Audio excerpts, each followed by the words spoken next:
Hello, hello. Hold on. I need comments. Okay. Hold on a second.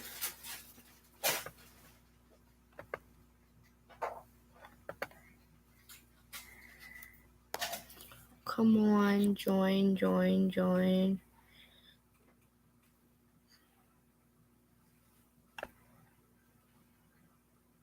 Let's see. Hold on a second.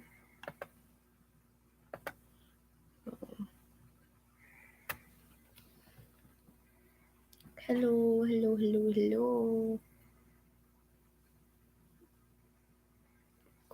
Come and join. I'll be reading Charlotte's Web. How have your guys' day been going? Mine's been crazy. There's a good angle.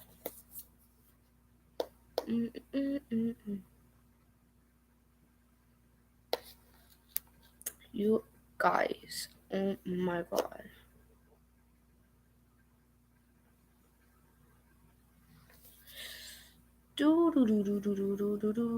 So I had to end my last one. People were calling me, so hello people. But let's read Charlotte's Web. I'm going to start over because someone had to interrupt me when I was reading. So you know who you are. But don't remember where we continued. Oh, okay, I remember. Let's continue.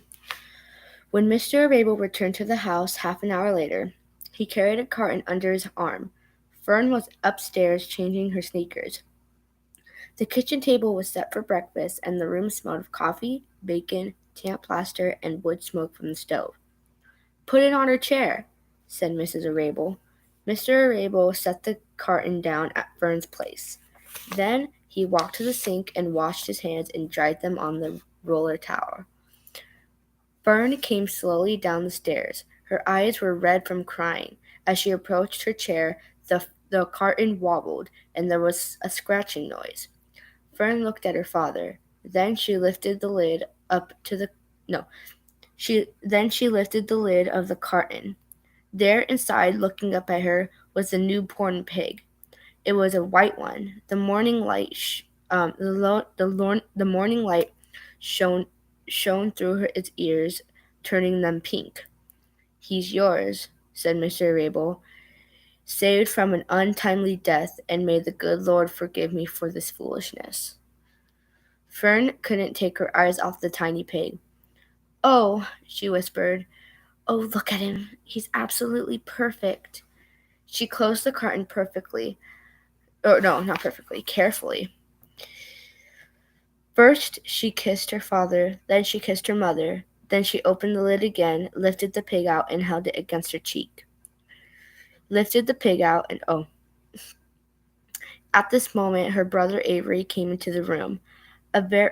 Avery was 10. He was heavily armed, an air rifle in one hand, a wooden dagger in the other.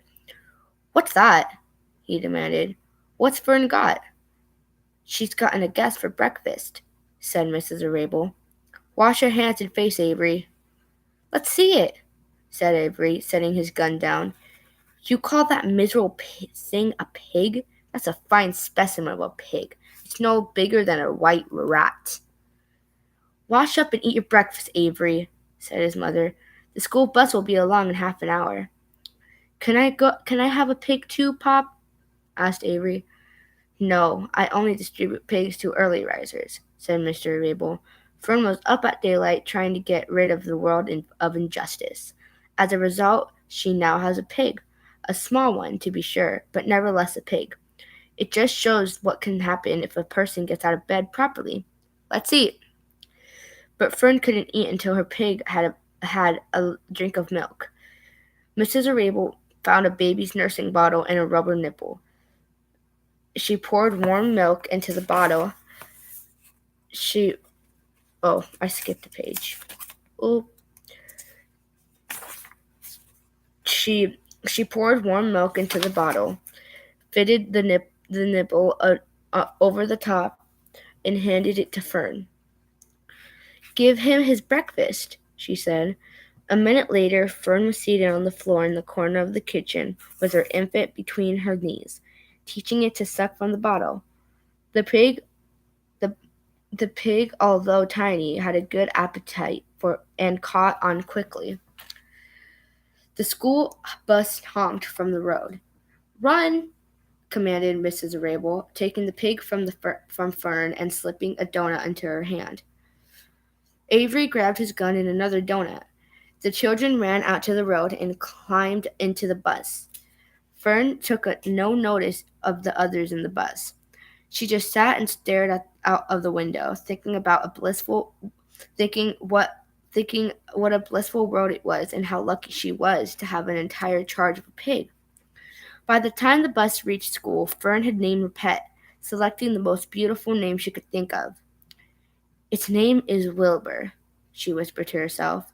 She was still thinking about the pig when the teacher said, "Fern, what's the capital of Pennsylvania?" "Wilbur," replied Fern dreamily. The pupils giggled. Fern blushed. Chapter 2. Wilbur. Fern loved Wilbur more than anything. She loved to stroke him, to feed him, to put him to bed every morning. As soon as she got up, she warmed his milk, tied his bib on, and held the bottle for him. Every afternoon when the school bus dropped in front of her house, she jumped out and ran to the kitchen to fix another bottle for him. She fed him again at supper time, and again just before going to bed. Mrs. Arable gave him a feeding around noontime each day, when Fern was away in school. Wilbur loved his milk, and he was never happier than when Fern was warming up a bottle for him. He would stand and gaze up at her with adoring eyes. For the first few days of his life, Wilbur was allowed to live in a box near the stove in the kitchen. Then, when Mrs. Arable complained, he moved to a bigger box in the woodshed.